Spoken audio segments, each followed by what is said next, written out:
बिस्मिल्लाहिर्रहमानिर्रहीम।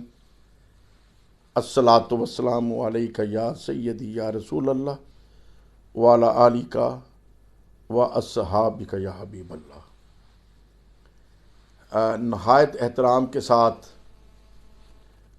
तमाम दोस्त अहबाब जो अक्सर राब्ते में रहते हैं और मौजूदा सियासी बहरान के अंदर फ़िक्रमंद भी हैं, और बतौर ख़ास जो हमारे पाकिस्तान तहरीक इंसाफ से मोहब्बत रखने वाले दोस्त अहबाब हैं, आस्ताना आलिया शर्क शरीफ से मोहब्बत रखने वाले दोस्त अहबाब हैं, और पाकिस्तान के दर्द में जो शरीक रहते हैं, उन सब की खिदमत में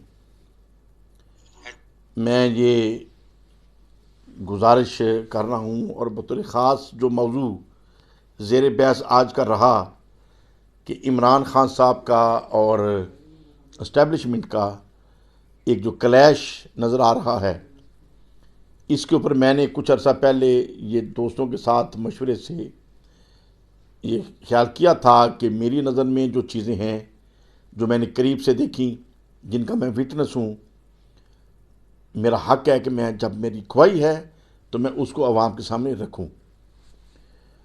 देखें, एक चीज़ होती है जो गलत हो रही होती है और बंदा कोशिश करता है कि ये गलती जो हो रही है ये ना हो, ये रुक जाए, लेकिन ज़रूरी नहीं कि कोई गलती देख के बंदा शोर डाल देता है, उसे रोकने की कोशिश करता है या उम्मीद रखता है कि ये रुक जाएगी या मशवरा देने की कोशिश करता है। आप ऐसे ही कह लें कि अगर एक ड्राइवर, उसके साथ हम 10-15 साथी बैठे हैं और वो गाड़ी किसी वजह से बहुत फास्ट चला रहा है, बहुत रफ चला रहा है, ये खास तौर इधर नहीं नज़र आ रहा,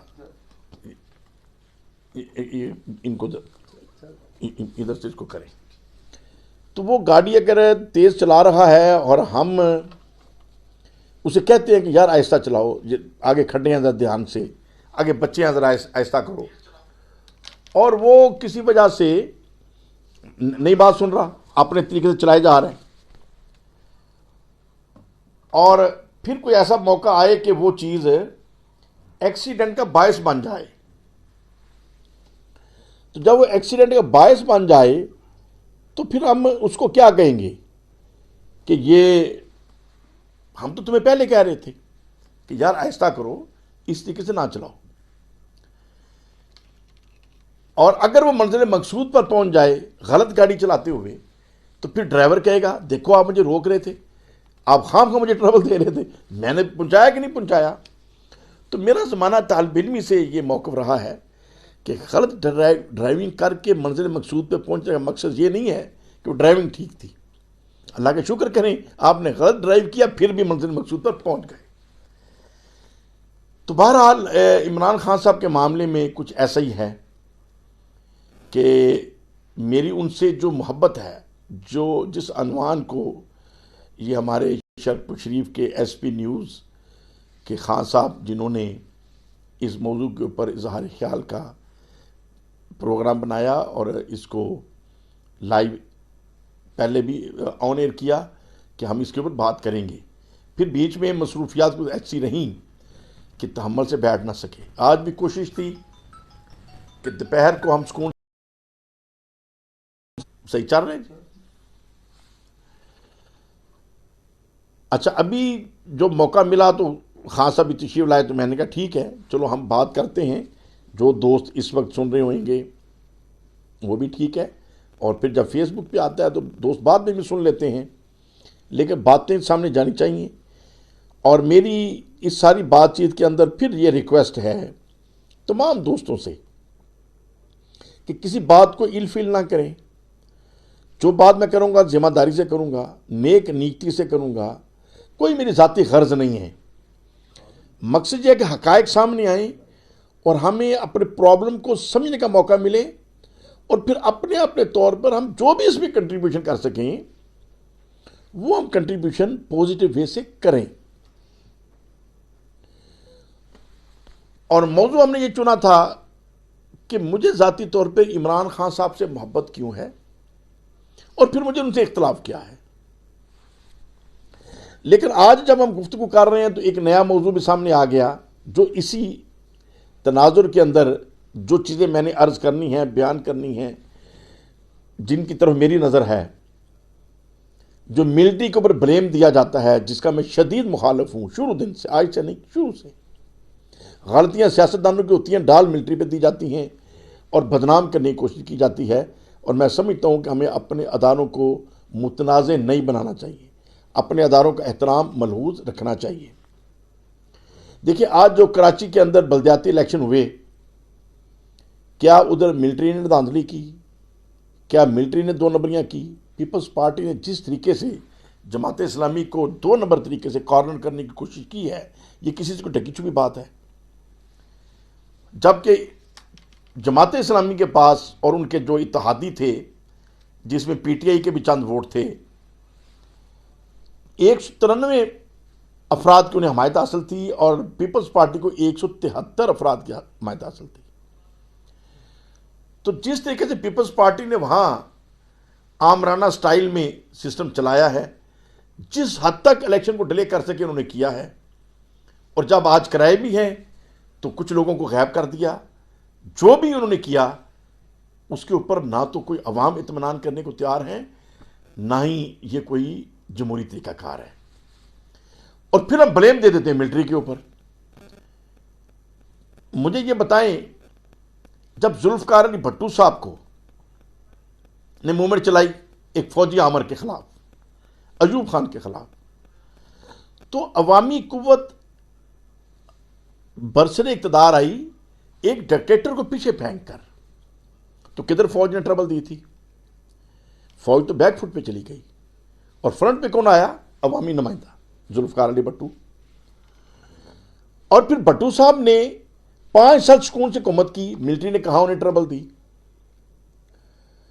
और जब भट्टू साहब ने हुकूमत 5 साल, के पुरानी जो बातें हैं वो भी मेरी नज़र में हैं, जिस हद तक बतौर हिस्ट्री के तालिब इल्म के थोड़ा बहुत हमें नज़र है, उसके ऊपर भी मैं बात कर सकता हूँ और करना चाहता हूँ। मिलिट्री की भी गलतियाँ कहीं ना कहीं हैं, सरबराहान की, अफसरान की।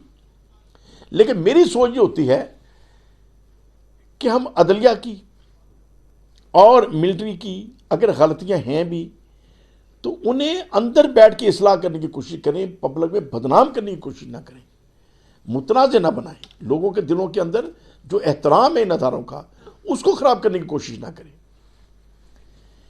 लेकिन हमारे सियासी कायदीन जो हैं अपने सियासी लालच में, अपनी ज़ाती गर्ज में, ना मुल्क का वकार देखते हैं, ना अदारों का वकार देखते हैं, ना मुल्क का फ्यूचर देखते हैं, और सब कुछ वो कर जाते हैं जो नहीं करना चाहिए। तो भट्टू साहब की जो हुकूमत रही, 5 साल पूरे किए उन्होंने, कहां मिलिट्री ने उन्हें ट्रबल दी थी।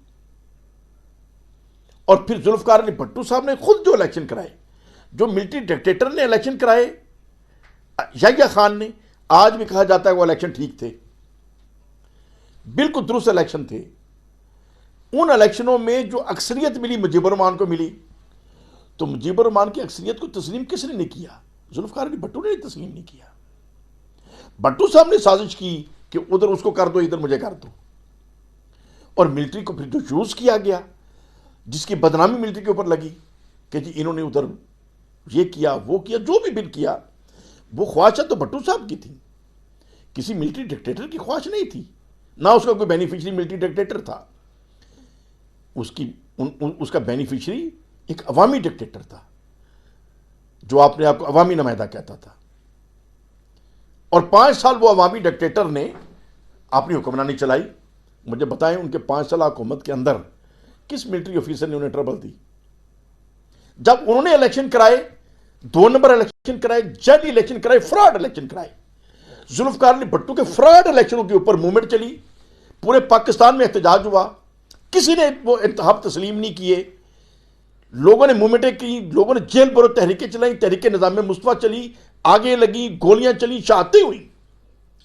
किधर मिलिट्री ने रोका था? और वो ज़ियाउल हक, जिसको कमजोर समझकर, जिसको मेरिट के ऊपर वो नहीं थे, जो मेरिट वाले थे, मेरिट की धज्जियां उखेड़ी गई अपनी नजायज ख्वाहिशात को परवान चढ़ाने के लिए, जो जर्नल मेरिट के ऊपर थे उनको साइड पे किया गया, और जो आउट ऑफ मेरिट था फ्रॉड तरीके से उसको ऊपर लेके आए और जियाउल हक साहब को आर्मी चीफ बना दिया गया। यकीनन वो टॉप पे नहीं थे, बहुत पीछे नंबर था उनका। तो क्या ये किसी मिलिट्री डिक्टेटर ने किया था? ये अवामी डिक्टेटर ने किया था। लेकिन वही जियाउल हक साहब खामोशी से बैठे रहे कि आज मसला संभलता है, कल संभलता है, परसों संभलता है, लेकिन हर रोज कराची में, लाहौर में, पेशावर में, इस्लामाबाद में लड़ाइयाँ हो रही हैं, दंगे फसाद हो रहे हैं, शहादतें हो रही हैं, लोग जेलों में जा रहे हैं, लोग जख्मी हो रहे हैं, और भट्टू साहब को अकल का नाम नहीं ले रहे थे। तो फिर एक मुहिब्बुल वतन जो यूनिफॉर्म पहन के बैठा है, जिसे पता है कि उसका आइन क्या है, उसका कानून क्या है, और आइन का हलफ उठाया हुआ है, जब वो देखता है कि ये ऐवान सदर के अंदर बैठ कर एक बंदा आइन और कानून की धज्जियां खेल रहा है, इसको कोई परवाह नहीं है कानून और आइन की और पाकिस्तान वकार की, वो मजबूर होकर जब गिरेबान से जाके पकड़ता है तो फिर याद आ जाता है कि आइन को तोड़ दिया गया। उस वक्त नहीं पता था जब भट्टू ने आइन तोड़ा।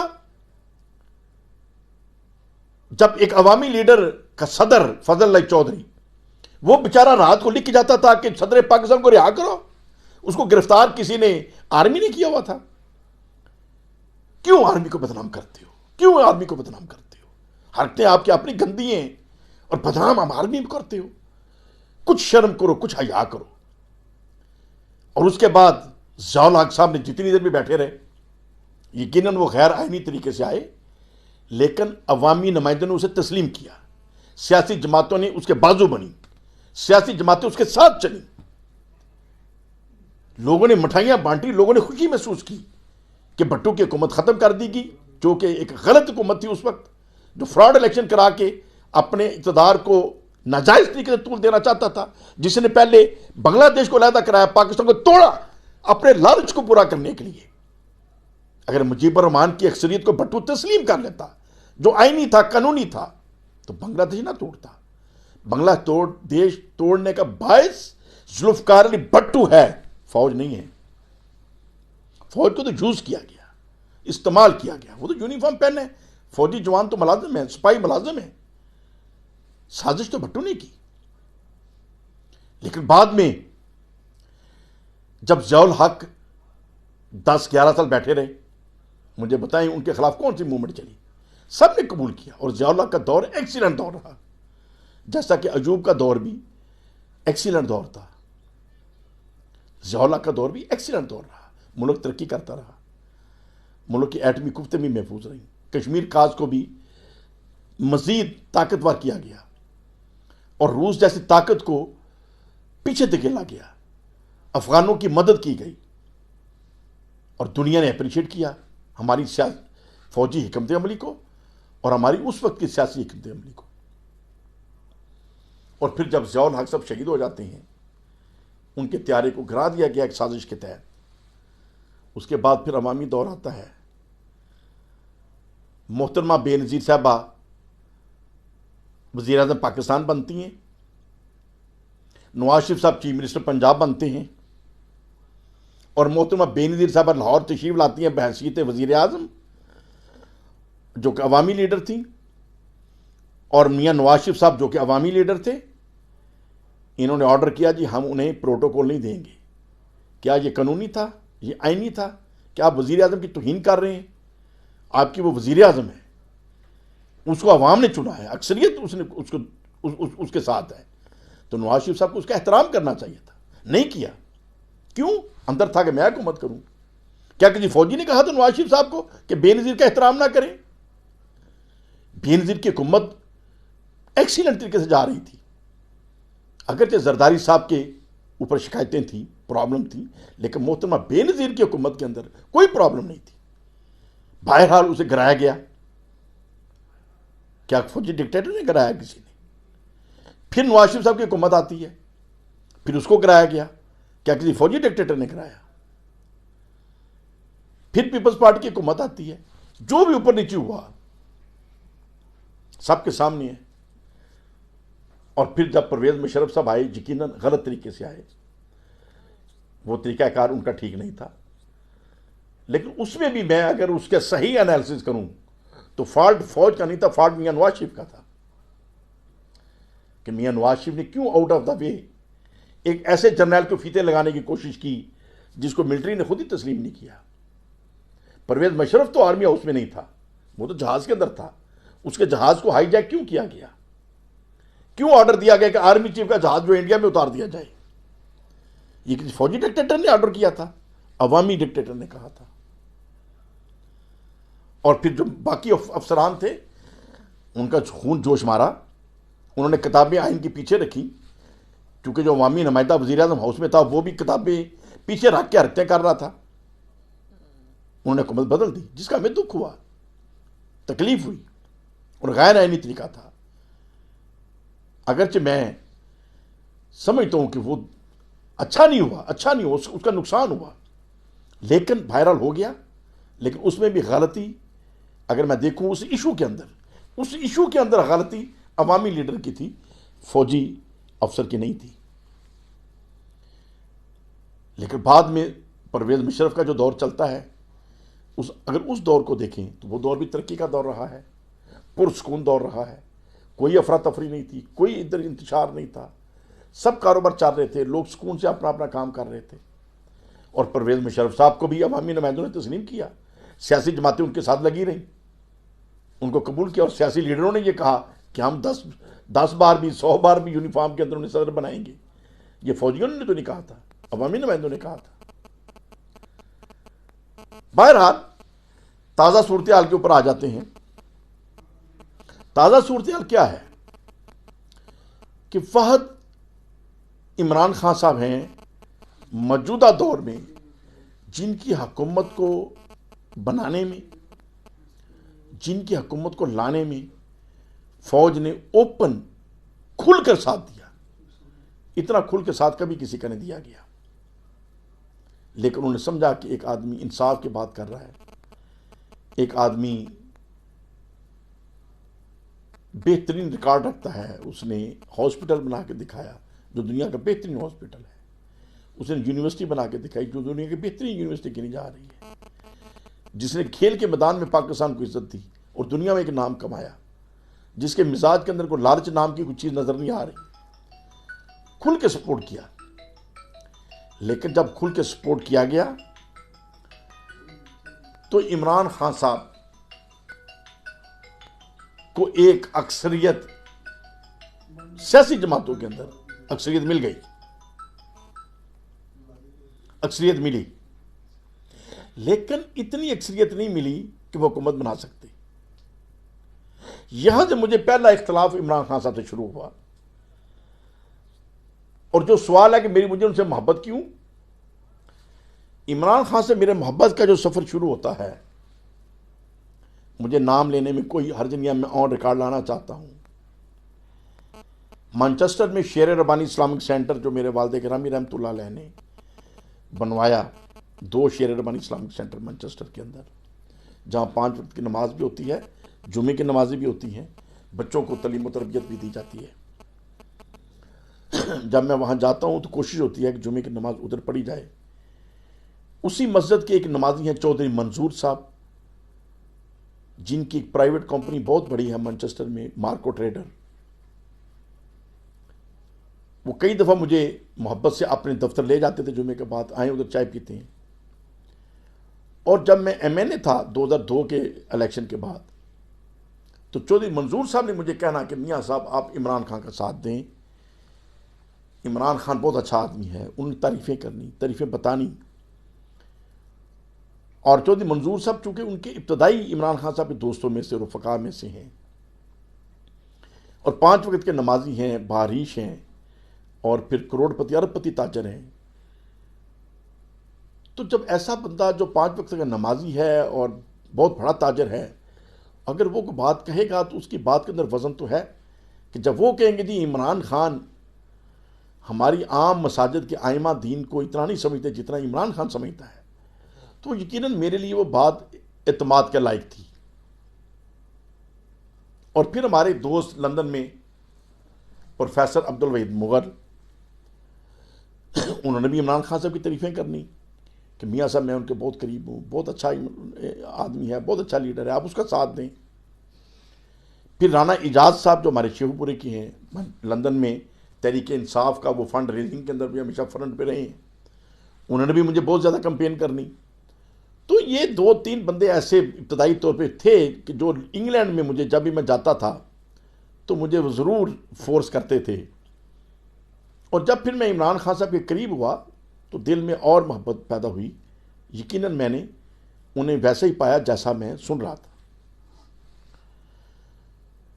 कि उनके अंदर कोई लालच वाली चीज़ नज़र नहीं आई। और जब खान साहब बात करते हैं कि हमें नबी पाक की सीरत के मुताबिक लोगों को चलाना चाहिए, तो वो समझ तो अंदर से बात करते हैं। उन्होंने नबी पाक की सीरत पढ़ी है पूरी और समझा कि हमारे नबी रहमत सल्लल्लाहु अलैहि वसल्लम की जो सुन्नत है, असल तो बात ही ये है। कुरान पाक को जब पढ़ के उन्होंने देखा तो उनका असल तो दीन ही ये है। तो वो उनके अंदर एक जो कॉन्फिडेंस पैदा हुआ दीन के मामले में, उसी जज्बे के साथ वो उन्होंने सियासत शुरू की और वही बातें वो अपनी मीटिंगों में करते थे। तो महसूस होता था कि खान साहब के अंदर जो तड़प है वो सच्ची है और यकीनन उसके अंदर उनका अखलास मौजूद है। तो बहरहाल जब मुझे मियां नवाज शरीफ साहब से कुछ इख्तलाफात हुए और फिर मैंने ये सोचा कि पॉलिटिक्स के अंदर एक्टिव रोल अदा करने की ज़रूरत नहीं है। मैं एमएनए भी रह चुका था, ज़िला नाज़िम भी रह चुका था। एमएनए तो मियां नवाज शरीफ साहब के टिकट पे था और ज़िला नाज़िम में खैर जमाती इलेक्शन में था। अगरचे चौधरी परवेज़ लाई साहब ने मेहरबानी की और मेरा साथ दिया और मुझे पसंद किया, लेकिन वो गैर जमाती इलेक्शन थे और मैंने वाज़े परवेज़ लाई साहब को चीफ मिनिस्टर की टेबल पे वो बैठे थे, नईम चट्टा साहब के सामने ये कह दिया कि मैंने आपकी जमात ज्वाइन करने का ऐलान नहीं करना। उन्होंने कहा जी कोई ज़रूरत नहीं है, ये गैर जमाती इलेक्शन है। लेकिन गलत फहमियाँ लोगों में कि जी नून के बाद काम में चले गए। मैंने मुस्लिम लीग नून में था और तहरीक इंसाफ में शामिल हुआ, इसके अलावा मैंने कभी कोई जमात फिलहाल ज्वाइन नहीं की। अच्छा, अब जो बात मैं समझाने की कोशिश कर रहा हूं कि जब इमरान खान साहब बरसे इक़्तिदार आ गए, मुझे जो पहला इख्तलाफ हुआ जिसका मैंने इजहार नहीं किया उनके साथ, लेकिन मुझे हुआ, मैं समझता था कि खान साहब खुद प्राइम मिनिस्टर नहीं बनेंगे या अपने किसी न किसी नुमाइंदे को बनाएंगे। जैसे कि शौकत खान ने बनाया लेकिन खुद उसके बिग बॉस नहीं बने, यूनिवर्सिटी बनाई खुद उसके चांसलर नहीं बने, या अपने हाथ में कलम नहीं रखा ताकत का, सपोर्ट करते रहे, सरपरस्ती करते रहे। और खैबर पख्तूनख्वा में हुकूमत खान साहब की बनी, खुद जाके चीफ मिनिस्टर नहीं बने। वगरना हमारे शहबाज शरीफ साहब तो आर्जी तौर पे उन्होंने चीफ मिनिस्टर बना दिया था खोसा साहब को और फिर रिज़ाइन दे के खुद चीफ मिनिस्टर बन गए, क्योंकि पहले वो एमपी नहीं थे, फिर एमपी की सीट पे वो जीते। तो ये ट्रेंड तो हमारी सियासत में है कि जो बिग बॉस होता है पार्टी का, वो कहता है मेरे ही हाथ में रहना चाहिए। तो इमरान खान साहब भी खैबर पख्तूनख्वा में आर्जी तौर पर किसी को चीफ मिनिस्टर बना के दोबारा खुद बन सकते थे, वो नहीं बने थे। तो जब खुद वो चीफ मिनिस्टर नहीं बने थे, खैबर पख्तूनख्वा की हुकूमत एक्सीलेंट चली और वो एक्सीलेंट चलने की वजह थी कि दोबारा लोगों ने 2/3 की अक्सरियत से खैबर पख्तूनख्वा में पीटीआई को वोट दिए। पहली हुकूमत की अच्छी कारकर्दगी की वजह थी, उसका रिफ्लेक्शन बेहतरीन आया। और शौकत खानम का रिकॉर्ड मौजूद था कि खान साहब ने शौकत खानम को बनाया, फंड रेजिंग की, सरपरस्ती की, लेकिन खुद अपने हाथ में ताकत नहीं रखी। तो इन चीज़ों को देखकर मैं समझता था कि इमाम खमीनी की तरह इमरान खान साहब भी नज़रियाती आदमी है, बेलौस है, कोई लालच उनकी तबीयत में नहीं है, पीछे बैठेंगे और बतौर प्राइम मिनिस्टर जहांगीर तरीन साहब को, शाहमूद कुरैशी साहब को, या जिस पे भी उनका एतमाद होगा, अपने रफ़का में से किसी को बनाएंगे। अगर ये वो काम करते तो ज़्यादा बेहतर था। बहरहाल ये मैं समझता हूँ खान साहब से गलती हुई जो वो खुद वज़ीर आज़म बने, नहीं बनना चाहिए था। क्यों? मैं आज भी ये समझता हूँ कि इमरान खान साहब का जो ज़हनी लेवल है वो प्राइम मिनिस्टर की सीट से बहुत ऊपर है। प्राइम मिनिस्टर की सीट उनकी सोच से छोटी सीट है, तो उन्हें पीछे बैठकर सरपरस्ती करनी चाहिए थी, खुद प्राइम मिनिस्टर बन के नहीं बैठना चाहिए था। क्यों? कि जो लीडर है, जिसकी फिलॉसफी चल रही है, जिसका नज़रिया चल रहा है, जिससे लोग मोहब्बत कर रहे हैं, अगर वो गलती करे तो मुझे बताएं लोग शिकायत किसको करें? अगर उसका नुमाइंदा आगे को बैठा होगा प्राइम मिनिस्टर के तौर पे, चीफ मिनिस्टर के तौर पे, तो लोग गलती की निशानदेही जाके लीडर को कर देंगे। जब लीडर खुद गलती करेगा तो बताएंगे किसको? तो लिहाजा मेरी ये सोच है, जो इमाम खमीनी का फार्मूला था, आज के दौर में एक्सीलेंट फार्मूला वही है कि जिसकी फिलॉसफी चल रही है वो वाच करे, सरपरस्ती करे, निगरानी करे, अपने हाथ में ताकत कलम की मत ले। ताकत कलम की ताकत अपने किसी नुमाइंदे को दे, अपने किसी वर्कर को दे, अपने हाथ में ना ले। बहरहाल ये खान साहब से मेरा पहला इख्तलाफ ज़हनी तौर पर हुआ कि ये गलती कर गए खान साहब। और फिर जब अक्सरियत नहीं मिली थी तो खान साहब चूंकि एक फलसफे के तहत आए थे, हमने इंसाफ कायम करना है, हमने रूल ऑफ लॉ पैदा करना है, हमने रियासत मदीना को फॉलो करना है, तो जब अक्सरियत खान साहब आपके पास नहीं थी तो आप कैसे कर सकते थे?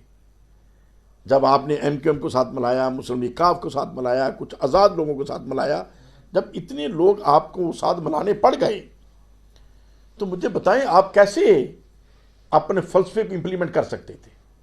नहीं कर सकते थे। यह आपकी बहुत बड़ी गलती थी कि आपने हुकूमत बना ली। आपको हुकूमत बनानी ही नहीं चाहिए थी। 5 साल और इंतजार करते, मिनिमम 51% अक्सरियत आपके पास आती और 2/3 अक्सरियत बनाने के लिए आप लोगों के साथ मिला लेते तो वो ठीक था। लेकिन हुकूमत बनाने के लिए जब आपको साथ मिलाने पड़ गए तो कमजोर तो आप पहले दिन ही हो गए, ताकत तो पहले दिन ही आपने अपनी लूज कर ली और आपको यह समझ ही नहीं आई। बहरहाल ये 2 गलतियां आपसे हुई। उसके बाद जब हुकूमत खान साहब कर रहे थे, मुझे जाती तौर पे तो खान साहब के अंदर कोई लालच नजर नहीं आया। ना लालच था, ना उनके लालच में तबीयत में है। लेकिन उनके वज़रा और फिर नीचे चीफ मिनिस्टर जो उस्मान बुज़दार साहब जैसा शरीफ आदमी लगा दिया, जिनका वहम गुमान भी नहीं था, जो शायद एमपीए का टिकट भी किसी न किसी को रिक्वेस्ट करके उन्होंने ली और एमपीए वो बन गए। वो तो सोच भी नहीं सकते थे कि उनको मिनिस्टर भी लिया जाएगा। उनको आपने प्राइम चीफ मिनिस्टर बना दिया। उनसे तो संभाला ही नहीं गया 15-20 दिन, महीना, तो वो समझ ही नहीं सके कि मैं सचमुच बन गया हूं। तो ये एक बहुत ये गलती पता नहीं क्यों खान साहब से हुई। और मैं ये समझता हूं, बहुत सोचा कि आखिर ये गलती क्यों हुई। और मेरे ख्याल में वो इसलिए हुई कि जहांगीर तरीन साहब ग्रुप का एक प्रेशर था, शाहमुद कुरैशी साहब का प्रेशर था, अलीम खान साहब का प्रेशर था।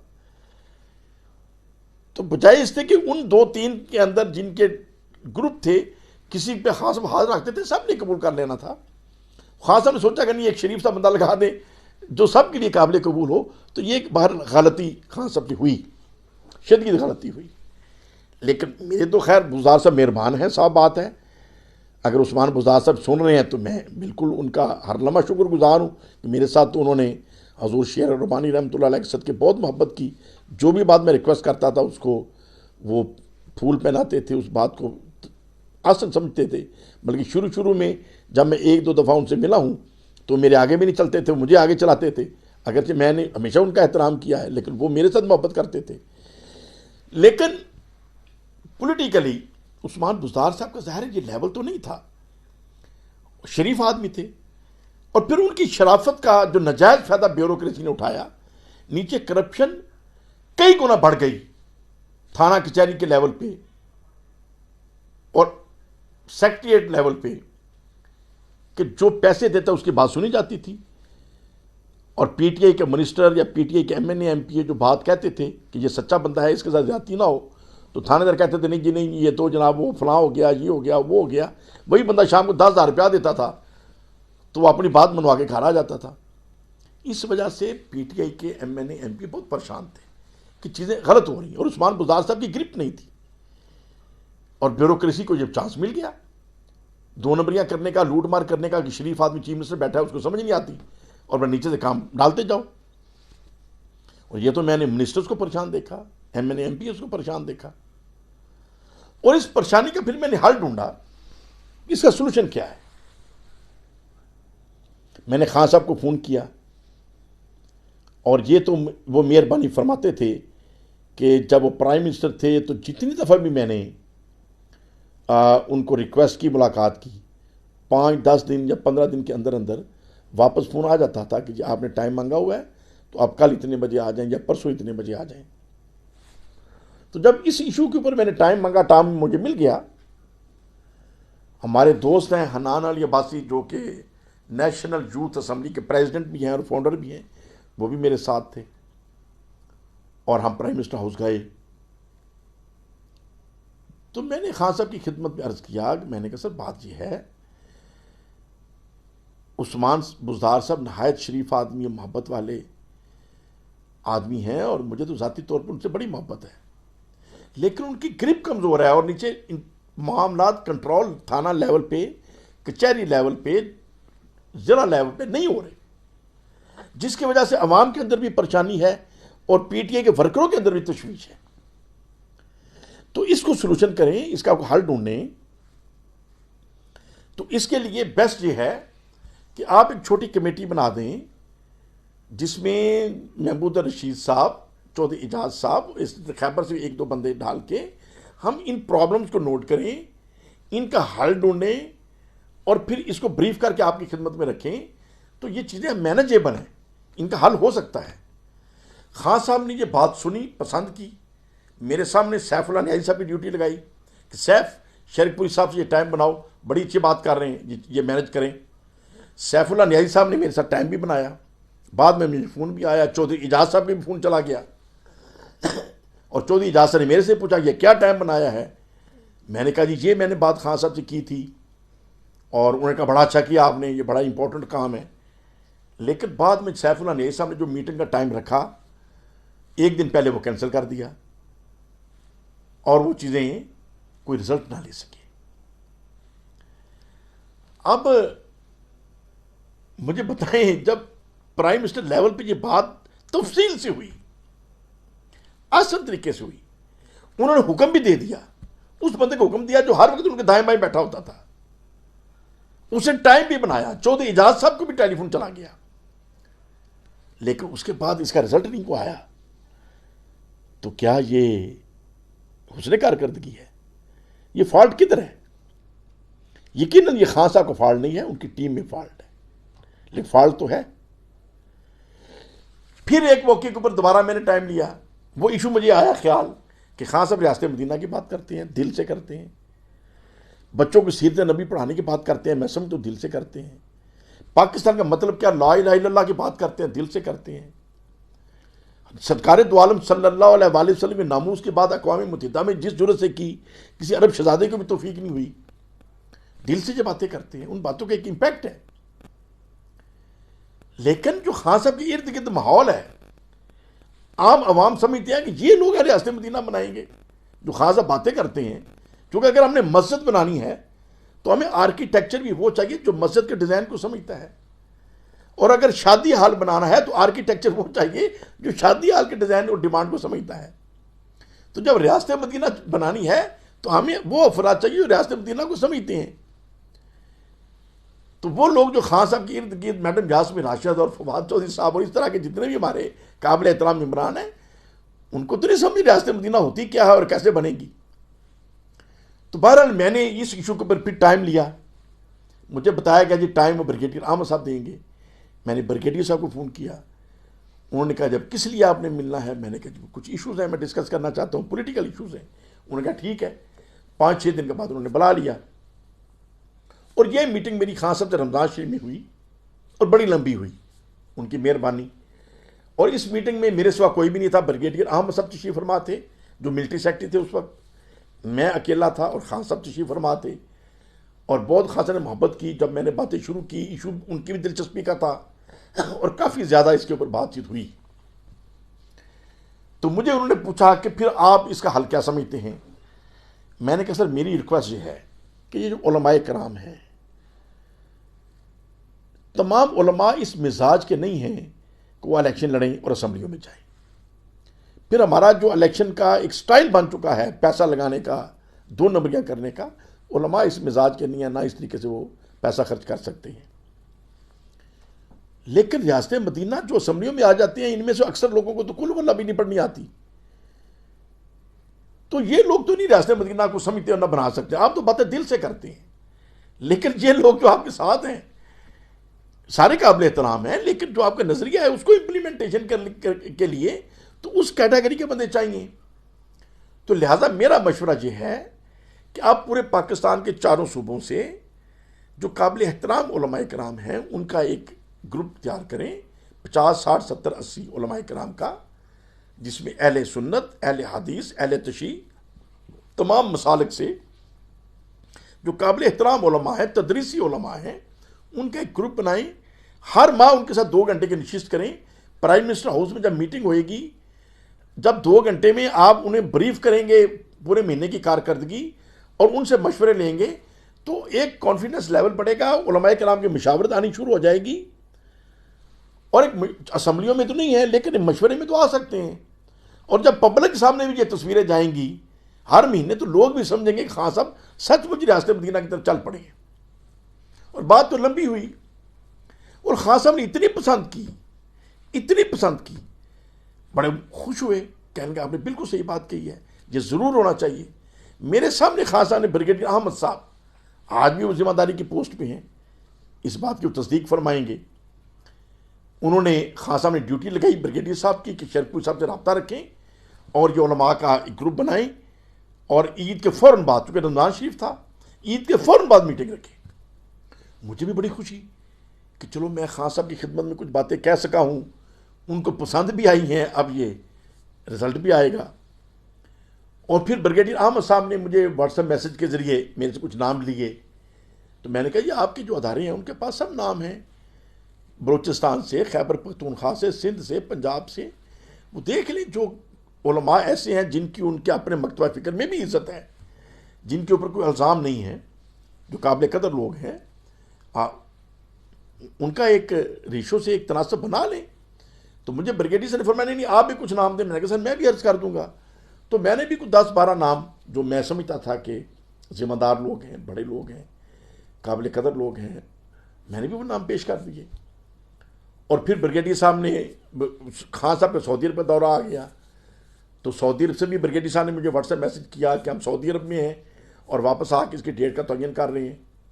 ईद के बाद फिर डेट का ऊपर भी बहस मुबासा हुआ। मैंने इसके अंदर हामिद रज़ा साहब को भी एतमाद में ले लिया और उन्होंने कहा बड़ा अच्छा किया आपने खान साहब को तवज्जो दिलाई, तो चलो ये बहुत अच्छी बात है अगर ऐसा हो जाए। लेकिन ये फिर डेटें बनती चली गई, लेकिन अमली तौर पे ना इसका इजलास हुआ, ना कोई मीटिंग हुई, ना दोबारा बात हुई। अब ये हर रुकावट आ गई, मेरी समझ से बाहर है। इस तरीके से हेल्थ के ऊपर, एजुकेशन के ऊपर भी मैंने एक तफसीली खान साहब से मीटिंग की और मैंने बताया कि जी एजुकेशन को हम कैसे ठीक कर सकते हैं, हेल्थ को कैसे ठीक कर सकते हैं। नौजवानों के टॉपिक के ऊपर मैंने बात की कि नौजवान आपसे मोहब्बत करते हैं, इनको हम कैसे ऑर्गेनाइज करें। नेशनल यूथ असम्बली का जिक्र किया कि आपके बिल्कुल साथ प्राइम मिनिस्टर हाउस के साथ ही नेशनल यूथ असम्बली ने हाल बना लिया है, तो इनको हम मज़ीद ताकतवर करते हैं और इनके ज़रिए बच्चों की तरबियत करते हैं हर डिस्ट्रिक्ट लेवल पे। तो खान साहब ने ये बातें भी बड़ी पसंद की, लेकिन अमली तौर पे इसके ऊपर भी कुछ ना हुआ। तो अब ये चीज़ें मेरे लिए बड़ी लम्हा फिक्रिया थी कि ये चक्कर क्या है। खान साहब बात भी सुनते हैं, पसंद भी करते हैं, टाइम भी दे देते हैं, लेकिन अमल किसी चीज़ के ऊपर नहीं है। लेकिन मैं इस सब चीज़ों का जिम्मेदार ठहराता रहा हूं उनके आगे सिस्टम का। लेकिन जहां पे असल कसूर, अगर मैं ध्यानदारी से बात करूं, तो मुझे खान साहब का ही नजर आता है। क्यों कि खान साहब ने अपनी टीम के अंदर ऐसा सेटअप ही नहीं रखा हुआ था कि इन चीज़ों के मिनट्स लिखे जाएं, इन चीज़ों की अहमियत को नोट किया जाए और फिर कोई याद दहानी कराए। खुद तो उनके लिए पॉसिबल नहीं है कि हर चीज़ हर याद रखें।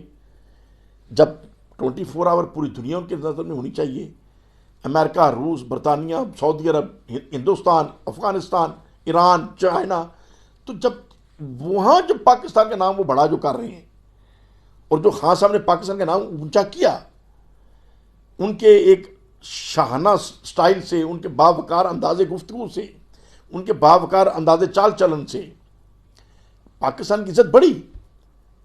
हमारे नौजवान जो बैरून मुल्क काम करते हैं उनकी इज़्ज़त भी अपने अपने मुल्कों में बढ़ी। तो उनको इन छोटे छोटे कामों के अंदर बराह रास्त उम्मीद रखना, याद रखेंगे, ये तो पॉसिबल नहीं है। लेकिन ये टीम बनाना तो खान साहब का काम था ना, कि अपने सेक्रेटरिएट इस तरीके से इस्टेब्लिश करें कि जो चीज़ तय हो जाए वो सेक्रेटरी उसके वक्त तक जान ना छोड़े जब तक उस चीज़ को मुकम्मल नहीं कराता। ये सेटअप खान साहब नहीं बना सके और गलती किधर थी। अब मैं बात करूंगा मुझे इख्तलाफ क्या है कि सबको याद होगा जब खान साहब नए नए प्राइम मिनिस्टर बने तो खान साहब ने फरमाया कि ये प्राइम मिनिस्टर हाउस जो है यहाँ पे बना दें यूनिवर्सिटी, गवर्नर हाउस की दीवारें भी गिरा दें। मैं भी हैरान होता था खान साहब कैसी बातें कर रहे हैं, और मुझे सिर्फ 2 बंदे चाहिए, बस बाकी सारा सेक्रेटरिएट जो है इनको अपने अपने दफ्तरों में भेज दें। मैं सोचता था खान जी 2 बंदों से तो यूनियन काउंसिल के नाज़िम का दफ्तर नहीं चलता, आप प्राइम मिनिस्टर का दफ्तर 2 बंदों से कैसे चला लेंगे। अब अपनी तरफ से तो वो सेविंग कर रहे थे, लेकिन ये सेविंग करना उनकी बेसमझी थी। तो मुझे ये इख्तलाफ उनसे रहा है और ये इख्तलाफ मुझे था, और यही एक प्रॉब्लम थी जिस वजह से चीज़ें इंप्लीमेंट नहीं होती थी कि वो अपने साथ को सेक्रेटरी नहीं खास बैठाते थे और चीज़ों को मिनट्स नहीं लिखे जाते थे। वो करना, इससे पहले मेरा जो तजर्बा है, जमाली साहब से मुलाकात हुई और प्राइम मिनिस्टर या चीफ मिनिस्टर से मुलाकातें होती रही हैं, तो वो चीज़ों के मिनट्स लिखे जाते हैं, वो चीज़ें नोट कर ली जाती हैं, उन चीज़ों पे अमल दरामद होता है। लेकिन खान साहब ने अपनी तरफ से बचत कर रहे थे, लेकिन ये बचत जो है ये कह लें सिस्टम की नुकसान का बायस बनी। और फिर खान साहब ने सेहत कार्ड और बेशुमार इस तरह की चीज़ें जो उनका विजन था, जो एक अजीम तोहफे थे इस कौम के लिए। उन्होंने सोचा कि गरीब आदमी अपना इलाज कैसे कराए, और खान साहब की ये कह लें विजन था कि उन्होंने हर गरीब आदमी को तकड़ा कर दिया कि 10 लाख उसकी जेब में ताकत दे दी कि वो अपना इलाज करा सकता है बावकार तरीके से। लेकिन मैं ये कहता था कि ये हेल्थ कार्ड जो आपने तकसीम करना है, ये तकसीम करें पीटीआई के इलाके के जो नुमाइंदा है उसके घर से, दे हर एक को, लेकिन दे पीटीआई का कोई नुमाइंदा। खान साहब ने ये दफातर खोल दिए एसी दफातर में। अब जब एसी दफ्तर के अंदर मिल रहा है, हर एक को मिल रहा है, हर एक को मिलना चाहिए था, तो आम पब्लिक के अंदर तरीके इंसाफ के लिए एप्रिसिएशन पैदा ना हुई उस वक्त। अगर तरीके इंसाफ के बंदों के घर से ये मिलता हर एक को, तो वो पीटीआई की तरीके इंसाफ की, जैसे पीपल्स पार्टी ने बेनजीर इनकम सपोर्ट प्रोग्राम खोला कि ये बेनजीर दे रही है, हालांकि वो भी सरकारी था। तो ये मेरा एक इख्तलाफ रहा है कि ये तरीकाकार खान साहब अपनी तरफ से अखलास से करते हैं, लेकिन हमारे माहौल के मुताबिक वो चीज़ें काबिल अमल नहीं है, या उनका रिजल्ट वो नहीं आता जो आना चाहिए। यही वो चीज़ें थी। अब जो मेरा सवाल है अपने दोस्तों से जो इसके ऊपर सोचते रहते हैं कि ज़रा गौर करें कि आखिर क्या वजह थी। क्या हुकूमत खान साहब की थी? पंजाब में हुकूमत भी खान साहब की थी, खैबर पख्तूनख्वा में भी हुकूमत खान साहब की थी, लेकिन ज़िमनी इलेक्शन तकरीबन सारे हार रहे थे। हुकूमत थी और ज़िमनी इलेक्शन हार रहे थे, क्या वजह थी? आखिर कोई कारकर्दगी में नक्स था कि अवाम में मकबूलियत नहीं आ सकी थी? महंगाई का इशू भी था, कमज़ोर हिकमत अमली भी थी, प्रॉब्लम तो थी। और आखिरी जो ज़िमनी इलेक्शन हुए खान साहब की हुकूमत में, जिसमें लाहौर के जो इलेक्शन थे, जिसमें खान साहब के कैंडिडेट ने डरते हुए अपने कागजात ही रिजेक्ट करा लिए टेक्निकल तरीके से कि हार तो जाना है तो कागज ही ना जमा कराऊं। और फिर जब खान साहब हुकूमत से उतरते हैं तो यूं मकबूलियत मिलती है कि हर इलेक्शन खान साहब जीतना शुरू हो गए। अब जब हुकूमत में थे तो हार रहे थे, जब हुकूमत में नहीं थे तो जीतना शुरू हो गया। ये एक बहुत बड़ा सवाल है पॉलिटिकल साइंस का। जो हार रहे थे इसलिए कि कारकर्दगी के ऊपर लोगों को इत्मीनान नहीं था, वर्करों को इत्मीनान नहीं था। और जब खान साहब निकले गवर्नमेंट से तो सबको महसूस हुआ कि ये गलत हो गया। शरीफ आदमी था, और निकालने वाले कौन है? जरदारी साहब, शहबाज शरीफ साहब, जिनके खिलाफ पहले लोग थे। और वो एक रिएक्शन आया, उस रिएक्शन से दोबारा लोग खान साहब के नीचे जमा होना शुरू हो गए। और फिर ऐसी कामयाबी मिली कि खान साहब ने 9 सीटें यकदम जीत ली, अकेले ने 9 सीटें जीतनी शुरू कर दी, जिससे तमाम पाकिस्तान में ताकतों को खान साहब ने परेशान कर दिया। तो बहरहाल जो अभी आखिरी प्रॉब्लम्स पैदा कहां से होती हैं, जो इंपॉर्टेंट इशू है, टॉपिक ऑफ द डे जो है, जिस वजह से मिलिट्री के ऊपर नजायज इल्जाम लगे और लोगों के दिलों में ये पैदा हुआ जी मिलिट्री जो ट्रबल मेकर है और मिलिट्री के बारे में ये प्रॉब्लम पैदा करती है। अदम एतमाद जो खान साहब पे हुई, खान साहब ने खुद किसी को समझाने की, मनाने की कोशिश ही नहीं की। जरदारी साहब किसी के जाके घुटनों को हाथ लगा रहे हैं, किसी से मोहब्बत कर रहे हैं, प्यार कर रहे हैं, तरले कर रहे हैं। जिस तरीके से लोगों को मनाने की कोशिश की उन्होंने की, शहबाज शरीफ साहब ने की, सब ने कोशिशें अपनी अपनी की, लेकिन इमरान खान साहब ने किसी एक एमएनए को भी फोन किया हो मुझे बता दें, किसी को फोन तक नहीं किया। असद उमर साहब ने किया हो तो वो बता दें, शाह महमूद कुरैशी साहब ने किसी को फोन किया हो मुझे वो बता दें, किसी को कहा ही नहीं। तो क्या पॉलिटिकली हक नहीं था? जब जरदारी साहब जोर लगा रहे थे तो तहरीक इंसाफ भी दूसरी तरफ जोर लगाती कि हमारे लोग हमसे बिछड़े मत, एक जगह पे रहे। किसी को कहा ही नहीं। अब जब कहा ही नहीं है और वो तरले कर करके प्यार से, मोहब्बत से, जैसे भी उन्होंने फार्मूले इस्तेमाल किए, लोगों को इकट्ठा कर लिया और लोगों को मुखालफ कर लिया। और फिर इसी तरीके से MQM और मुस्लिम लीग काफ और इनको भी उन्होंने काबू में ले आए। तो खान साहब अगर गए भी हैं चौधरी शाह साहब के पास और MQM के दफ्तर में भी लोगों के बार बार कहने के बावजूद, तो जाके सियासी बात नहीं को की। वहाँ जब गए हैं तो उन्होंने सिंपल ये बात की कि क्या हाल है जी, खैरियत है, ठीक है। और ये शिकवा हमें सुनने को मिला कि खान साहब आए ज़रूर हैं लेकिन उन्होंने कोई सियासी बात ही नहीं की, अदब एतबार की बात ही नहीं की। तो मैंने ज़ाती तौर पे मेरी इमरान खान साहब से लाहौर में जो मीटिंग हुई जिसमें तमाम MP मौजूद थे, जब वो प्राइम मिनिस्टर थे और लाहौर तशरीफ लाए, अदम एतमाद हो रही थी, उस्मान बुज़दार साहब बैठे थे, वज़रा भी बैठे थे, बाकी हमारे MP हज़रात भी बैठे थे। और हमारी जो मीटिंग हुई, हम 4 बंदे बतौर ख़ास हमसे अलहदा मीटिंग उन्होंने की। फैसल न्याजी साहब थे, मौलाना ग़ियासुद्दीन साहब थे, अशरफ अंसारी साहब थे और मैं था।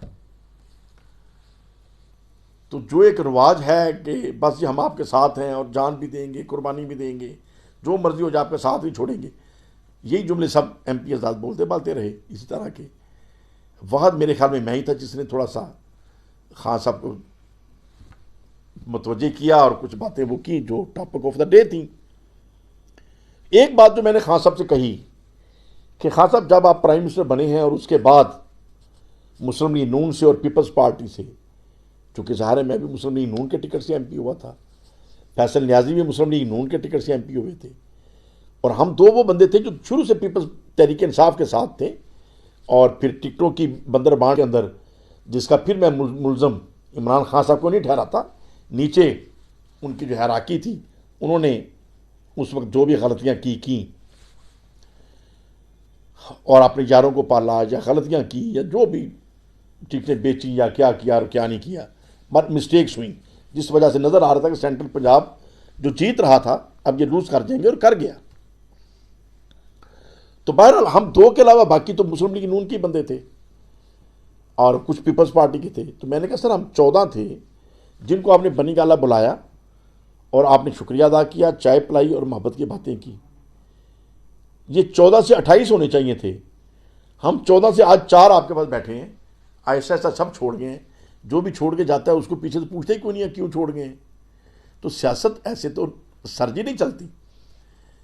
तो मेरी रिक्वेस्ट आज के हिसाब से ये है, यानी ये मैंने बातें जो इमरान खान साहब से की उस्मान बुज़दार साहब के सामने, कि सर आज के हिसाब से मेरी रिक्वेस्ट ये है कि एक तो जहांगीर तरीन साहब को भी ज़रूर टच करें, अपने अपने कर रहे हैं, उनके साथ भी कुछ दोस्तों का ग्रुप है।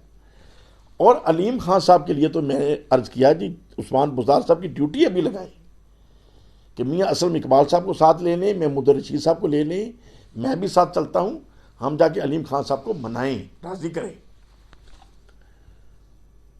और उनको अब साथ रखें। 9-10 MP उनके साथ हैं तो क्यों लूज़ कर रहे हैं। तो इमरान खान साहब ने फरमाया कि वो तो कहता है मुझे चीफ मिनिस्टर बना दें। मैंने कहा सर ये अगर वो बात कहते हैं तो वो तो उनका अलग एक अपने मेरिट के ऊपर वो सोचते हैं कि उनका मेरिट बनता है, लेकिन फैसला तो आपने करना है, होना भी वही है जो आपने फैसला करना है।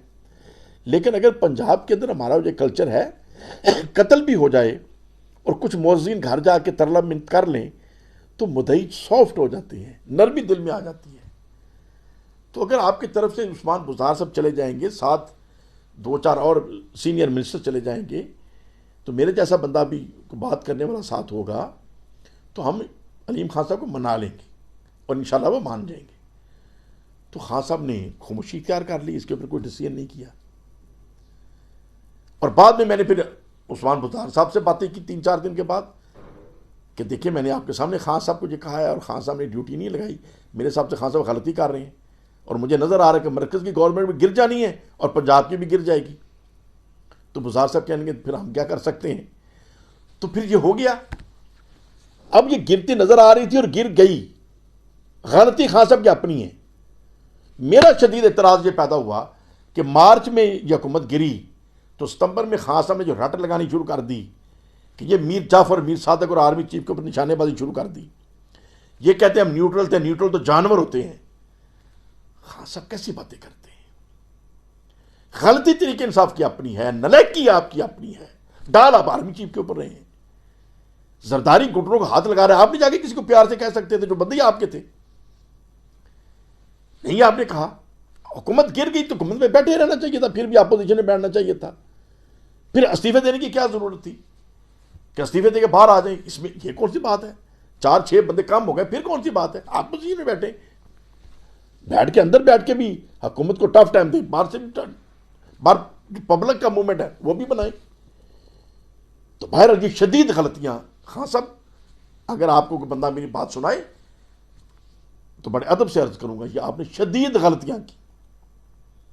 और जो आपने आर्मी चीफ को निशाना बनाने की कोशिश की और लोगों के दिलों के अंदर जो डाल दिया, यह आपने जुल्म किया पाकिस्तान के साथ, ज्यादती की आपने। एक तो आपका बयानिया गलत था और एक आपने फौज को बदनाम करने की कोशिश की। यकीनन आपकी नीयत ये नहीं थी। आप समझ रहे थे कि मैं तो 2 ऑफिसर का नाम ले रहा हूं, एक अफसर का कह रहा हूं। अफसर नहीं, वो पूरा अदारा हिट पे आ जाता है। और फिर अगर आप 2 अफसरों की बात करते हैं, मैंने जितनी दफा चीफ मिनिस्टर दफ्तर में या इस्लामाबाद में MNS और MP से बातें की हैं कि खान साहब ये गलती कर रहे हैं, क्या खान साहब करते हैं, और मुझे भी सब कहते थे नहीं नहीं नहीं खान साहब तो 2 अफसरों का नाम लेते हैं। और मुझे हैरत होती थी, ये कहते हैं 3 दफा वजीर रहा हूं, 4 दफा वजीर रहा हूं, इनकी खोपड़ी काम नहीं कर रही कि आप जब अफसर का नाम लेते हैं बदनाम अदारा होता है। और फिर 9 मई को हमने क्या देखा कि लोगों ने जीपों के अंदर फौजी यूनिफॉर्म में नौजवान फौजी सिपाही बैठे हैं, लोग उनके रोड़े मार रहे हैं, वो ऑफिसर बैठे थे उसके अंदर। नफरत तो यूनिफॉर्म के साथ हो गई, वहां को ऑफिसर थे। अगर आप ऑफिसर को निशाना कर रहे हैं तो आम सिपाही को लोगों ने रोड़े क्यों मारे। जो आगे लगी, यकीनन मुझे समझ है कि ये PTI का मंशूर नहीं था, ये PTI की प्लानिंग नहीं थी, लेकिन फौजी अदारों के आगे जाके एहतजाज करने का तो प्लान PTI का था। यह भी गलती थी। एहतजाज करना है तो सरकारी अदारों के आगे जाकर करें, चीफ मिनिस्टर दफ्तर में करें, गवर्नर हाउस जाके करें। फौजी अदारों के आगे जाके एहतजाज करने का क्या मकसद है। अगरचे पुरअमन एहतजाज प्लान था, लेकिन फिर शरारती लोग बीच में घुस जाते हैं। देहातों में भी 2 चौधरी लड़ रहे हों और जो दोनों का मुखालफ होता है कई दफा फायदा उठा जाता है। एक की तरफ से गोली चला दी, उसका मार दिया, उसे दौड़ी चला के 10 उसके साथ मुझे मार दिए, इंतजार बढ़ जाता है। ये चीजें हम अक्सर देखते हैं। तो फौजी अदारों के आगे जाके एहतजाज करने का सोचा ही क्यों, प्लान ही क्यों किया। और फिर जो आप रट लगाते रहे, ये जो न्यूट्रल होते हैं, ये तो जानवर होते हैं। खान साहब ये तो आप जुल्म करते रहे, ये तो आप ज्यादती करते रहे, सरासर आप गलत बयानी करते रहे। और फिर जो साइफर आपने लहराया, यकीनन साइफर सच था, बात आपकी सच थी। फौज के ऊपर इल्जाम तो आपका झूठा इल्जाम था, गलत इल्जाम था आपका। बिल्कुल फौज न्यूट्रल थी, आप अपनी नलायकी से गिरे, फौज का कोई कसूर उसके अंदर नहीं है। आपको लाने में तो फौज थी, गिराने में नहीं थी। आप गिरे खुद अपनी गलतियों से। लेकिन साइफर अमेरिका का था, लेकिन मैं तो उसको भी गलत नहीं समझता। 2 मुल्क आपस में दोस्त होते हैं और एक दोस्त मुल्क समझता है, जैसे हमारी दोस्ती ईरान के साथ है, हमारी दोस्ती अफगानिस्तान के साथ है, हमारी दोस्ती चाइना के साथ है, हमारी दोस्ती सऊदी अरब के साथ है, हमारी दोस्ती तुर्की के साथ है, हमारी दोस्ती इंग्लैंड के साथ है, बेशुमार मुल्कों से हमारी दोस्ती है। और अगर पाकिस्तान समझे कि ईरान का, अफगानिस्तान का, चाइना का, सऊदी अरब का, इंग्लैंड का या किसी भी हमारे दोस्त मुल्क का कुछ सरबरा ऐसा आ गया है जो हमारे लिए ट्रबल मेकर है, तो हम अगर वहां कुछ लोगों को कहें कि यार इसको बदलें, ये क्या है, तो ये कौन सी मुदाखलत है। हमारी राय है, अब अगर अमेरिका ने बिलफर्ज समझा, हमारे लिए तो इमरान खान बेहतरीन था, लेकिन अमेरिका के लिए शायद किसी वजह से वो आपसे खाइफ थे, लेकिन अगर उन्होंने ये कह दिया कि इसको बदलें तो गुस्सा करने वाली कौन सी बात है? ठीक है, उन्होंने कहा, मानना तो हमने है ना, असेंबली के अंदर वोट तो हमने खुद डालने हैं, अमेरिका ने नहीं तो डाल देने। तो ये मुदाखलत कहां की हो गई? आपने वोट डाल दिया, मुदाखलत होगी, मुदाखलत होगी, ये कौन सी मुदाखलत है? उनकी राय है, हमारे एम्बेसडर ने लिख के भेज दिया, उनकी ये राय है, और फिर राय हम तो हमारा काम है, अब फैसला तो हमने खुद करना है, पाकिस्तानियों ने करना है। तो आपने इतना गुस्सा कर लिया कि चौक चौराहे के ऊपर आपने वो लहराना शुरू कर दिया। तो क्या अमेरिकन प्रेसिडेंट इंसान नहीं है? क्या उसके इर्द गिर्द जो बैठे हैं वो इंसान नहीं है? वो नहीं सोचे कि यार ये पाकिस्तानी लीडर क्या कर रहा है, हर रोज हमें बदनाम करता है पब्लिक के आगे? क्या वो फिर बैड अटेंशन से कोई बैड मनसूबा नहीं बनाएंगे नुकसान देने का? तो ये चीजें अच्छी नहीं है, ये चीजें शदीद गलतियां हुई, शदीद गलतियां हुई। और फिर जो मैं समझता हूं कि अब जो मूवमेंट खान साहब ने चलाई और फिर फौज को अपने मुकाबले में खुद ही जबरदस्ती ले आए, तो पहली दफा जो छितर परेड हुई वो खान साहब 16 माह के बाद हुई। मार्च 2021 में एतमाद हुआ, मार्च 2022 तक किसी ने पीटीआई के बंदे को थप्पड़ भी नहीं मारा। आपने रट लगानी शुरू कर दी थी, न्यूट्रल ये तो जानवर होते हैं, मीर जाफर मीर सादक होते हैं, आपने बदनाम करना शुरू कर दिया था। इसके बावजूद किसी को थप्पड़ भी नहीं लगा। लेकिन सुन सुन के अगर आर्मी चीफ के इर्द गिर्द जो मतहत अफसर बैठे हैं वो भी इंसान है, जब वो देखते हैं कि हमारे बॉस को रोजाना गाली दी जा रही है, जो उसको रोज बदनाम किया जा रहा है, तो किसी अफसर का भी खून जोश मार सकता है कि मैं तो जरा इलाज करके आऊं। तो फिर जब उनके अंदर एक रिएक्शन आया तो पहली दफा जो फैंटा लगाना उन्होंने शुरू किया और उन्होंने इलाज करने का प्लान कर लिया, वो 25 मई 2022 था। अदम एतमाद के 16 माह बाद पहली दफा 25 मई को उन्होंने बताया कि हां हम इलाज करना भी जानते हैं। लेकिन वो ज्यादती हुई, तकलीफ दे मराहिल हुए, लोगों के घरों में पुलिस फलांगी और ऑनरेबल मेंबरान के साथ ज्यादतियां हुई। लेकिन उसका जिम्मेदार मैं इमरान खान साहब आपको ठहराता हूं। आपने इस हद तक मुश्किल दी अदारों को कि वो 25 मई करने पर मजबूर हो गए। आप अदम एतमाद नहीं संभाल सके, बर्दाश्त करें, फिर पहले बात संभाल लें। आप क्यों लोगों को नहीं कह रहे? क्यों अलीम खान को अपने साथ प्यार से चला रहे? क्यों राजा रियाज को आप नहीं मना रहे प्यार से? क्यों अपने बंदे जो परे जा रहे हैं उनको आप नहीं प्यार कर रहे? उनको प्यार करके साथ लगाएं। आपको नहीं पता लग रहा कि गवर्नमेंट अनस्टेबल होगी तो मुल्क नुकसान में चला जाएगा? कि आपके थोड़ा सा तरला करने से आपकी अना को फर्क पड़ता है? फिर अगर आपको अपनी अना अजीज है तो फिर इसीलिए मैं आज कहता हूं, अब अल्लाह अल्लाह करें, नमाजें अपनी पूरी करें, अगर कोई कज़ा होगी तो कज़ाइयाँ दें, दुरूशी पढ़ें। आप अंदर से साफ हैं, आपके अंदर नेकी है, आपके अंदर लालच नहीं है, लेकिन आपको समझ में नहीं है कि चीज़ें करनी कैसी हैं, बहुत गलतियां आपकी। तो बहरहाल अब जो हालात पैदा हो चुके हैं, 9 मई को जो हो गया, यकीनन आपने नहीं कहा जाके आग लगाओ, लेकिन आपके बयानात की वजह से जो कुछ हुआ, जो इश्तियाल आया लोगों के अंदर, शोहदा की जो यादें चलाई गई, शोहदा की निशानियों को तौहीन का निशाना बनाया गया, फौजी बिल्डिंगों को जलाया गया, एक जगह पे नहीं, रावलपिंडी में, सरगोदे में, लाहौर में, कई जगहों के ऊपर, पेशावर में, हर जगह के ऊपर जो लोगों को आया कि हमने कोर कमांडर घर को पकड़ लेना है, ये कर देना है, वो कर देना है। तो ये वो जो 2 अफसर जिनका आप नाम लेते थे, इन किसी घर के अंदर भी वो 2 अफसर तो नहीं थे।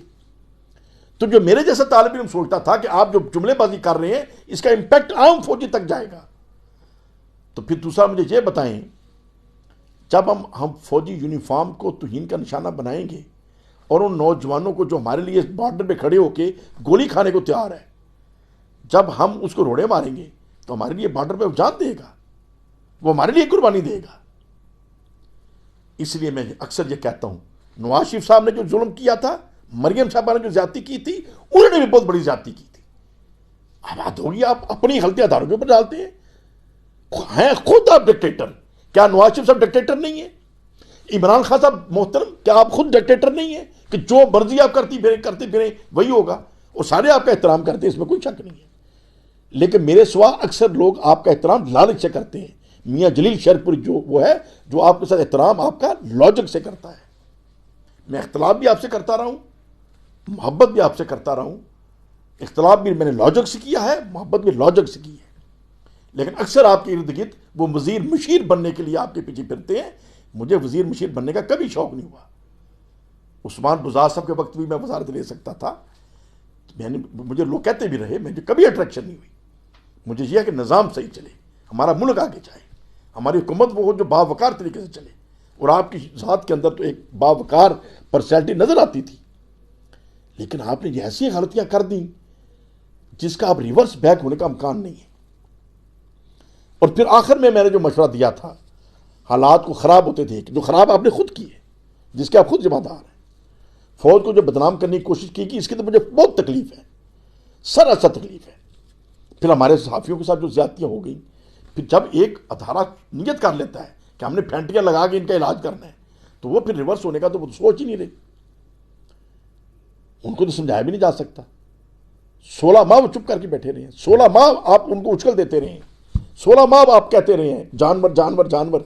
अब वो फिर बन गए ना, दिखा रहे हैं जानवर क्या होता है। अब बर्दाश्त करें। अब जब अदालतें भी बेबस नजर आई, अदारे भी बेबस नजर आए, और आपकी गलतियों की वजह से हालात 9 मई तक पहुंच गए। और 9 मई से पहले मैंने आपको कहा था, 9 मई से पहले गालबन 1.5 माह पहले मैंने कह दिया था, हालात देखते हुए, कि खान साहब या तो इमाम खमीनी की तरह मुल्क छोड़ दें, यहां आपको कोई तहफ़्फ़ुज़ नहीं दे सकता। जो हालात आपने पैदा कर दिए, इसका हाल चाहिए कि मुल्क छोड़कर बाहर चले जाएं और इस मूवमेंट को सुकून से चलाएं।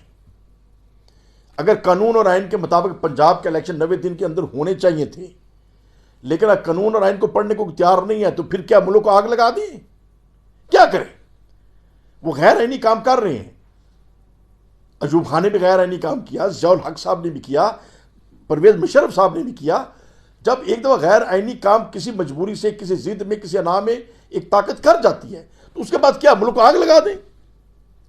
हम यही कह सकते हैं कि यह गैर आइनी है। लेकिन वो इलेक्शन नहीं कराना चाह रहे थे आपकी गलतियों की वजह से। तो जो आपने गलती शुरू से शुरू की थी, जिसका अभी मैंने जिक्र नहीं किया, जो बाद में कर दूंगा, तो फिर जब नहीं वो इलेक्शन करा रहे, तो फिर क्या करें? हम यही कह सकते हैं कराने चाहिए, कराने चाहिए, कराने चाहिए, नहीं करा रहे, तो फिर क्या हो सकता है? बर्दाश्त करें। फिर जब भी कराएं, साल बाद कराएं, 2 साल बाद कराएं, 3 साल बाद कराएं, हम ये कहेंगे इन्होंने गैर आइनी काम किए। अब अदालतों की भी नहीं सुन रहे, तो फिर क्या करें? बर्दाश्त ही है। तो लिहाजा मैंने आपको मशवरा दिया था कि या तो इमाम खमीनी की तरह मुल्क छोड़ दें और बाहर से जाके अपनी सुकून से मूवमेंट चलाएं। बच्चों को इंतशार के आगे इंतशार ना फैलाएं। ये बनी गाला के इर्द गिर्द जो मेला लगा हुआ है, ये कितनी देर मेला लगा रहेगा? मुझे समझ नहीं आ रही थी कि इसका रिजल्ट क्या निकलेगा। और ये 9 मई को हो गया, इसका तो हम सोच भी नहीं सकते थे। और दूसरा मशवरा मैंने दिया था कि अगर आपने मुल्क नहीं छोड़ना, फिर मुल्ला उमर की तरह रूह पोश हो जाए, छुप जाए, मत किसी को बताएं आप किधर है, छुप जाए कहीं ना कहीं। और आपके लिए बड़ी बेहतरीन जगह थी, आप कश्मीर जा सकते थे, आप गिलगित बल्तिस्तान जा सकते, छुप जाते खामोशी से। और पोशीदा तरीके से लोग ढूंढते रहते खान साहब किधर है, नहीं मिलना चाहिए था आपको। बस बता दे कि सिस्टम चूंकि मेरा साथ नहीं दे पा रहा, अदालतें तहफ़्फ़ुज़ नहीं दे पा रही, लिहाजा मैं एक साइड पे हो गया हूँ। और अपने वर्करों को कहते हैं कि सुकून से बर्दाश्त करें। जो हुकूमत ज़्यादतियाँ कर रही है, PDM की हुकूमत जो गलतियाँ कर रही है, इनको करने दें। जब भी इलेक्शन कराएंगे हम मुकाबला करेंगे। और सुकून से आप इलेक्शन उन्हें कराने देते, जब भी वो कराते आप मुकाबले में आते, फिर अवाम खुद ही फैसला कर देते। लेकिन आपको भी चैन नहीं था, इलेक्शन कराएं, इलेक्शन कराएं, इलेक्शन कराएं। अब हो गया इलेक्शन, अब क्या करें? तो लिहाजा ये जो कुछ हुआ है गैर कानूनी, गैर आइनी हुआ है, लेकिन इसका जिम्मेदार इमरान खान साहब आप खुद हैं। आपने गलत तरीके से हैंडल किया, जो इस तरीके से नहीं करना चाहिए था। और दूसरी बात जो मैंने अभी की, जो मुझे शदीद इख्तलाफ शुरू से रहा, देखिए जब आप प्राइम मिनिस्टर अपोजिशन में थे, आप कहते थे ये चोर हैं, ये लूट के ले गए, इनको वोट मत दें, वो ठीक था, लोगों को बताना चाहिए कैंपेन के अंदर। लेकिन जब अक्सरियत ने आपको वोट दे दिया और आप प्राइम मिनिस्टर ऑफ पाकिस्तान बन गए, तो फिर भी आपने यही रट लगानी शुरू की, ये चोर है, इनको मैं छोड़ना नहीं है, इनको पकड़ना नहीं है, इनको अंदर दे देना है। अब आप किस कैपेसिटी से मुझे बता दें, आप किसी को अंदर कर सकते हैं, और किस कैपेसिटी से आप कह सकते मैंने छोड़ना नहीं है? क्या अगर कोई चोरी करे आप पर्चा दे सकते हैं? नहीं दे सकते। पर्चा तो एसएचओ ने देना है। जब आप किसी के ऊपर एफआईआर ही नहीं दे सकते एज ए प्राइम मिनिस्टर, आप क्यों कहते हैं मैंने छोड़ना नहीं है? और छोड़ना अदालतों ने है, छोड़ना या नहीं छोड़ना। आप छोड़ना चाहे भी तो नहीं छोड़ सकते, ना छोड़ना चाहे तो पकड़ भी नहीं आप नहीं सकते, अदालतों ने करना है। तो आप क्यों कह रहे हैं कि मैंने छोड़ना नहीं है? आपके पास ताकत कौन सी है? आपके पास ताकत है अदालतों को मजबूत करने की, आपके पास ताकत है पुलिस को मजबूत करने की। आपका काम क्या था कि चीफ जस्टिस से मीटिंग करते और उनको कहते कि मुझे बताएं, अदालतों को बावकार करने के लिए, अदालतों को स्पीडी ट्रायल के लिए हम बतौर हुकूमत आपकी क्या मदद कर सकते हैं। आप बताते हैं कि मैं नहीं चाहता कि कोई मुकदमा 1 साल से ऊपर जाए, मुझे प्लान दें। चीफ मिनिस्टर और चीफ जस्टिस ऑफ पाकिस्तान आपको प्लान दे देते हैं कि हमें इतनी जज और भर्ती करने की इजाज़त देते हैं, इतना स्टाफ और दे दें, इतने फंड और दे दें, हम आपको रिजल्ट देते हैं। आप उनको प्रोवाइड करते हैं और खामोश, वो जाने उनका काम जाने। इसी तरीके से जो आईजी साहबान हैं उनसे मीटिंग करते कि नाइंसाफ़ी वाला ट्रायल नहीं होना चाहिए, जाली पर्चे नहीं होने चाहिए, और जो मुजरम है वो छूटना नहीं चाहिए। क्या आपको चाहिए? वो कहते हैं हमें इतनी भर्ती और दे दें, इतनी गाड़ियां दे दें, इतना सिस्टम दे दें, हम आपको करके दिखाते हैं। उनसे रिजल्ट लेते। फिर वो किसी को पकड़े ना पकड़े, आप कैसे उसके भी इन्वॉल्व हो सकते हैं? इसको पकड़ो या इसको ना पकड़ो। आप तो सिस्टम मजबूत कर सकते थे, वो आप करते। लेकिन आप यही नारे लगाते रहे कि मैंने इनको एनआरओ नहीं देना, मैंने इनको छोड़ना नहीं है। हाथ होगी, आज आप प्राइम मिनिस्टर पाकिस्तान है, आपका क्या काम है ये नारे लगाने का? नारे तो वो लगाए जो अपोजिशन में बैठा है, जो बाहर बैठा है। तो बहरहाल इस तरीके से बेशुमार चीज़ें ऐसी थी जिनका मुझे इख्तलाफ होता रहा, और गाए बगाए मैं डिस्कस भी करता रहा अपने दोस्तों में भी, MP हजरात में, MNA हजरात में, और 8-10 दफ़ा मैं prime minister house Imran Khan साहब की खिदमत में गया मुख्तलिफ इशूज़ के ऊपर। और एक रहा है कि जितनी देर प्राइम मिनिस्टर हाउस में खान साहब रहे हैं, जब भी टाइम मांगा है उन्हें टाइम ज़रूर दे दिया है, और मैंने जो दिल में बात हुई है वो उनकी खिदमत में पेश की है।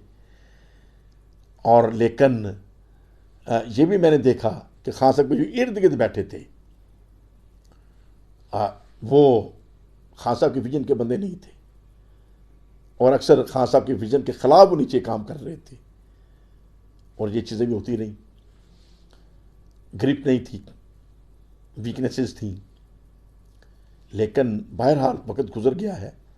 अब जो सूरत हाल है, अब तो मेरी ये राय है कम से कम 2 साल इलेक्शन नहीं होनी चाहिए।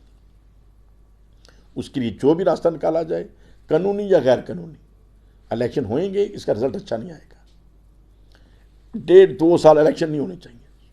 लोगों को सुकून करने दें, संभलने दें।